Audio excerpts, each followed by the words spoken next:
నమస్తే, welcome to place TV Telangana. ఇదంతా కూడా హిడ్మా తిరిగినటువంటి అడవులు. ఇవన్నీ కూడా దట్టమైన అడవుల మధ్యలో ఉన్నాం ప్రస్తుతానికి. మనం ఏదైతే హిడ్మా ఎన్కౌంటర్ తర్వాత పూర్తిగా సిఆర్పిఎఫ్ ఆధీనంలోకి అయితే ఈ ప్రాంతం వచ్చేయడం జరిగింది. ఇంకా అనేక మంది కొంత బాధతో ఉన్నారు. ఈ ప్రాంతంలో ఎట్లా ఉంది హిడ్మా మరణం తర్వాత? నిజంగానే గతంలో హిడ్మా వల్ల ఈ ప్రాంతంలో ఏమన్నా న్యాయం జరిగిందా? ఇంకా అనేక అంశాలను తెలుసుకునే భాగంగా, అలాగే హిడ్మా తల్లిని చూపించే ప్రయత్నంగా, అధికారులు తనతో చెప్పినటువంటి మాటలను తెలుసుకునే ప్రయత్నంగా ఈ ప్రాంతం అంతా తిరగడం జరుగుతూ ఉంది. ఇదే ప్రాంతం నుండి వెళ్తూ ఉంటే అడవి బాటలో 8 కిలోమీటర్లు వెళ్తే హిడ్మా ఇంటికి చేరుకుంటామని చెప్తే ఆ దారిని బట్టి నడుస్తూ ఉన్నాం. సరే, వెళ్ళే ప్రయత్నం చేద్దాం.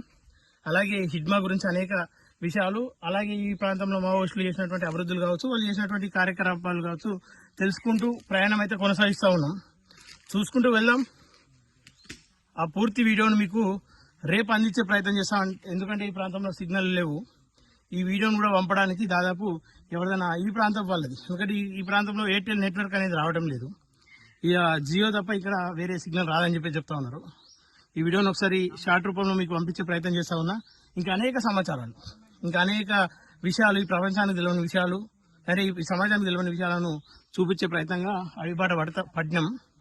ఇవన్నిటిని మీ ముందుకు తీసుకొస్తూ అనేక విషయాలు మీకు తెలియజేస్తామని చెప్పేసి, మిమ్మల్ని అనేక తెలియని విషయాలు మీకు తెలియపరచామని చెప్పేసి ఈ సందర్భంగా కోరుకుంటూ, ఈ వీడియో ఫుల్ వీడియో వచ్చినప్పుడు ఖచ్చితంగా అందరూ సపోర్ట్ చేయాలని చెప్పేసి మనస్ఫూర్తిగా కోరుకుంటున్నా. చూస్తున్న place TV Telangana. Thank you very much.